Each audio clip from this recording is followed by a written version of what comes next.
Hi, Assalamualaikum everyone. My name is HAZIERAH NAZIR. So I'm going to begin the presentation. So we are here today to present our report on a major event that reshaped the economic landscape of East and Southeast Asia, which is the 1997 Asian financial crisis. This crisis started in Thailand, but quickly spread to countries like Indonesia, South Korea, Malaysia, and the Philippines.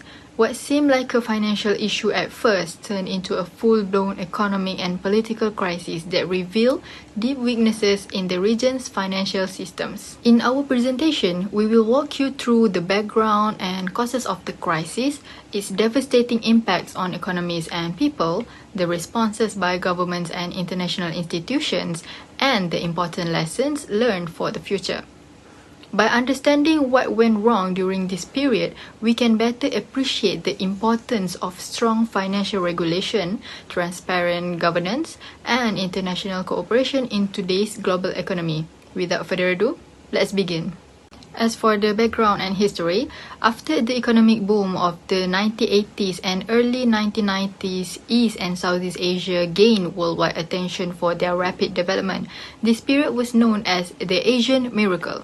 Countries like Thailand, Indonesia, South Korea, and Malaysia experienced high GDP growth thanks to strong exports, industrialization, and massive infrastructure investments. This growth attracted large amounts of foreign capital. However, most of the money came in the form of short-term loans and portfolio investments, not long-term, stable foreign direct investment. Unfortunately, a lot of that capital was used in non-productive areas like real estate and stock markets, creating economic bubbles. Many countries had fixed exchange rates tied to the US dollar. While this initially helped attract investment, it eventually led to overvalued currencies and growing trade deficits. At the same time, financial regulation in these countries were weak. Banks gave out risky loans, often influenced by political connections, without properly evaluating borrowers. By 1996, early warning signs started to appear, especially in Thailand, where oversupply in real estate caused prices to fall sharply. In July 1997, the Thai government was forced to float the baht and the crisis began. The panic quickly spread to other countries in the region, revealing just how fragile their financial systems really were. In short, the miracle turned into a crisis due to poor financial planning, risky borrowing, and weak regulatory systems, all of which we will explore further in the next sections. Next, I'm going to talk about the main causes of the 1997 Asian financial crisis, one of the most impactful financial events in modern Asia. The crisis began in Thailand in July 1997 and quickly spread across East and Southeast Asia, hitting countries like Indonesia, South Korea, Malaysia, and the Philippines. While each country had its own internal issues, the crisis was largely triggered by a mix of structural weaknesses, risky financial practices, and weak regulatory oversight. Let's go through the 5 key causes. Firstly, crony capitalism. In many Southeast Asian countries, the close relationship between governments and big businesses led to what's known as crony capitalism. Banks often gave out loans based on political connections instead of evaluating the real business risks. This led to money being pumped into unproductive and speculative areas, especially in property and stocks. When asset prices crashed, these bad loans became non-performing and the banking sector started collapsing. Secondly, fixed exchange rates. Most affected countries had fixed exchange rate system, meaning their currency were pegged to the US dollar. Initially, this helped maintain stability and attract investment. But when the US dollar appreciated in the mid-1990s, the big Asian currency also became overvalued. This hurts exports, and government had to spend their foreign reserve defending their currency from speculators. Eventually, they were out of reserve and had to let their currency float, leading to massive devaluation and instability. Furthermore, moral hazard. Before the crisis, Government often bail out foreign banks and companies. This creates a sense of security where businesses believe they could take risky decisions without facing the consequences. This is called moral hazard, where there's no fear of it. People take greater risks. So, when the economy tanked, many of these over-leveraged and riskless institutions couldn't survive. Moreover, the contagion effect. The crisis wasn't just isolated to one country. After Thailand flooded its currency, investors panicked and started withdrawing funds from other countries with similar problems. This caused a domino effect. Currency fell, stock market crashed, and investor confidence collapsed across the region. Even countries with relatively good fundamentals were affected simply because of the panic. And the last one is short-term foreign borrowing. Many banks and companies in Asia were heavily reliant on short-term loans from foreign investors, especially in US dollars. When the local currency collapsed, repaying this loan became much more expensive. With falling asset prices and no way to repay the debt, this led to widespread defaults, bankruptcies, and a deeper recession. In summary, the Asian financial crisis was not caused by one single issue, but a combination of poor policies, reckless investment, and weak governance. The crisis served as a powerful reminder of the importance of transparency, sound regulation, and economic discipline in protecting national economies from collapse. The first impact was the drop in currency value. Like in the Thailand, baht dropped more than 50%. Meanwhile, Indonesia rupiah dropped by 80%, causing price to go very high, or what we call hyperinflation. South Korea won dropped by 65% and interest rate went up to 30%, which made it hard for business to survive. And in the stock market also had the crash. In Malaysia, the stock market fell 75%. In South Korea, it dropped 70%. The economy in Thailand shrank by 10% and Indonesia economy shrank by 13%. Many people become jobless. Poor. In Indonesia, food price became so high that it caused riot and protests. To handle this crisis, many countries asked for help from the IMF, which we call it as International Monetary Fund. But the help came with very strict conditions. Thailand received 70 billion but had to close 56 banks. Indonesia received $43 billion, but one condition was to cut fuel subsidies. This made fuel price triple and people become angry, leading to protests and the resignation of President Suharto. South Korea got $58 billion. They had to change their big companies called chaebol.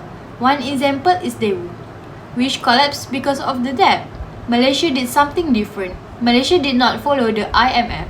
Instead, it controlled the money flow and fixed the ringgit to 3.8 against the US dollar.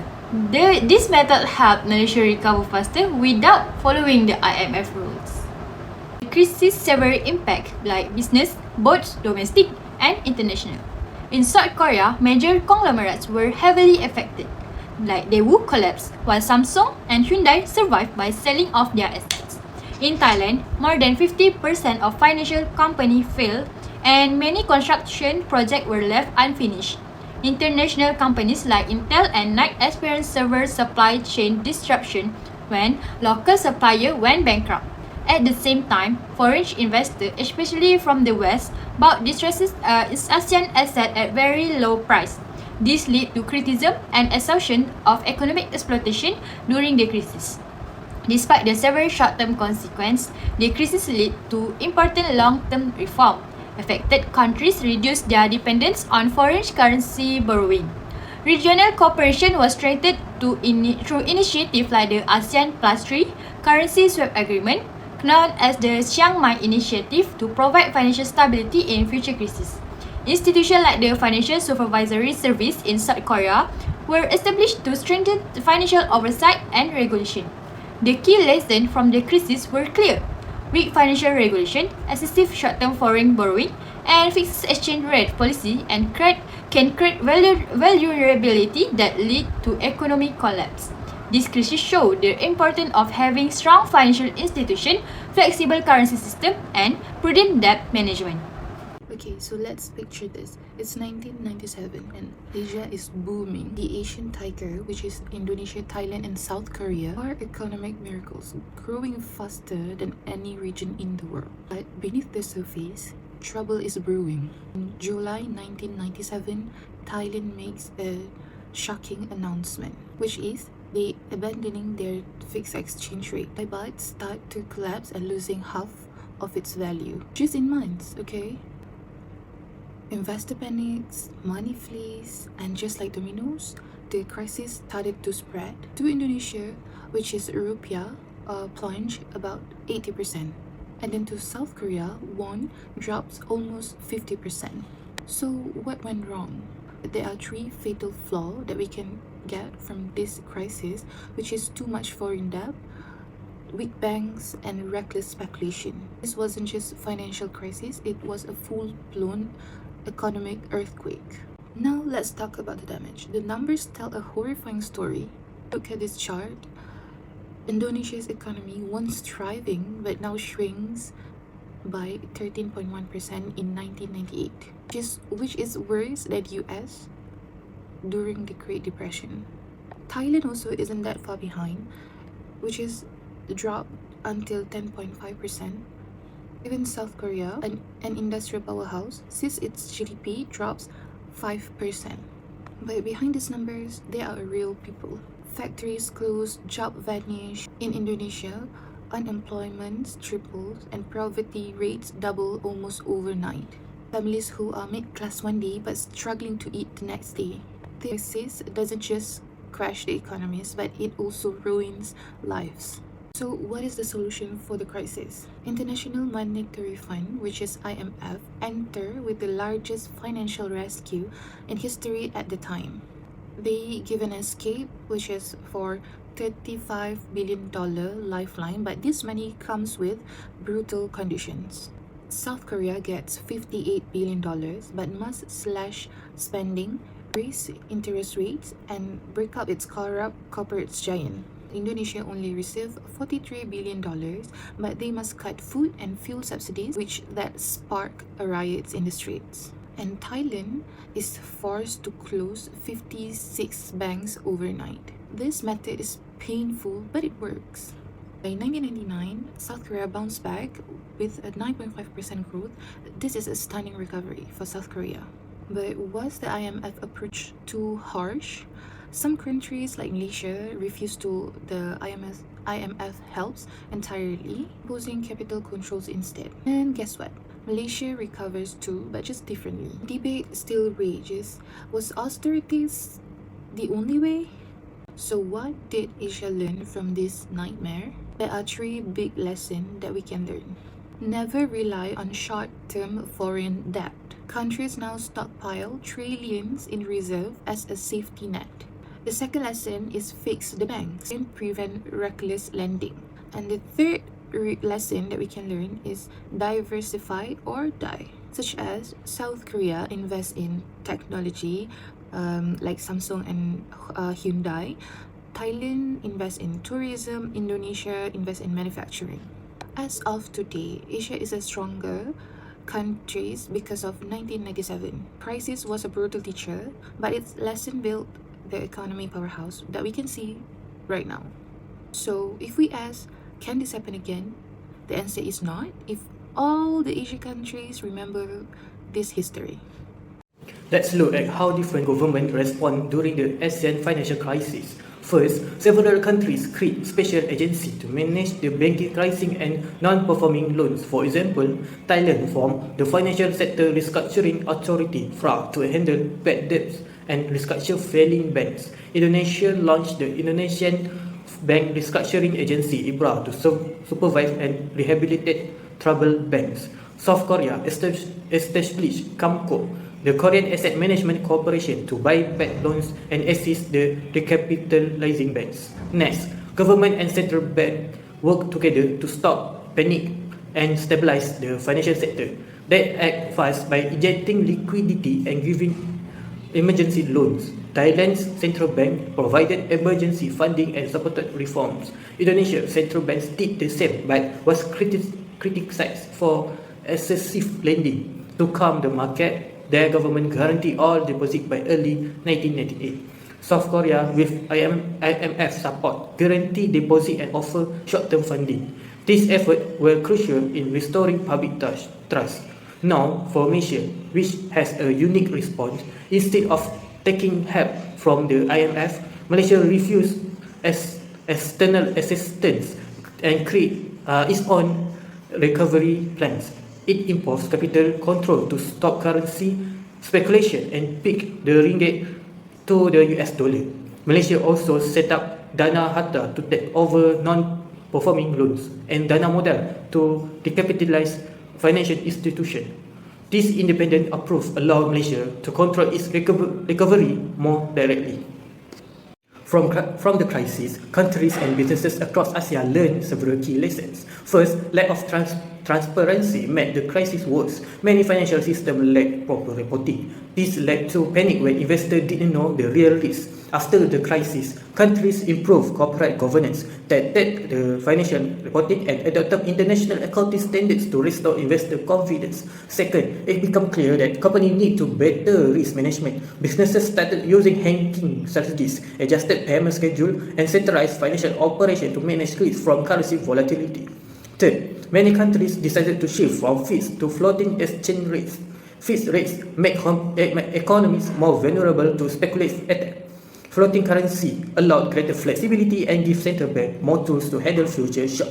Finally, the crisis showed the importance of strengthening institution system. Countries build sovereign wealth funds, strengthen regulatory framework, and give central bank more independence. The crisis also encouraged region cooperation, leading to the creation of the Chiangmai Initiative, which allows countries to support one another during financial emergencies. In short, these experiences help many ASEAN economies become more resilient and better prepared for future global challenges.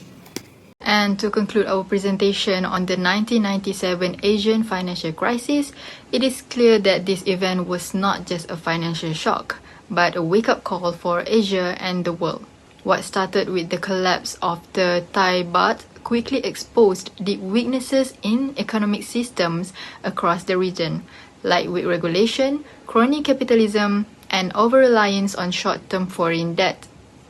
The crisis brought massive consequences like currencies lost value, stock markets crashed, unemployment rose, and poverty deepened. Governments responded in various ways. Some accepted IMF assistance and structural reforms, while others, like Malaysia, chose independent paths like capital controls and pegging their currency. But most importantly, this crisis taught vital lessons. Countries realized the importance of strong financial systems, transparency in reporting, and proper risk management. It led to long-term reforms such as the creation of institutions like South Korea's Financial Supervisory Service and Asia's regional safety nets. In short, the Asian financial crisis reminded the world that fast growth must be matched with strong institutions and responsible governance. It's a powerful example of how economic resilience must be built before a crisis, not during it. That's all from us. Thank you.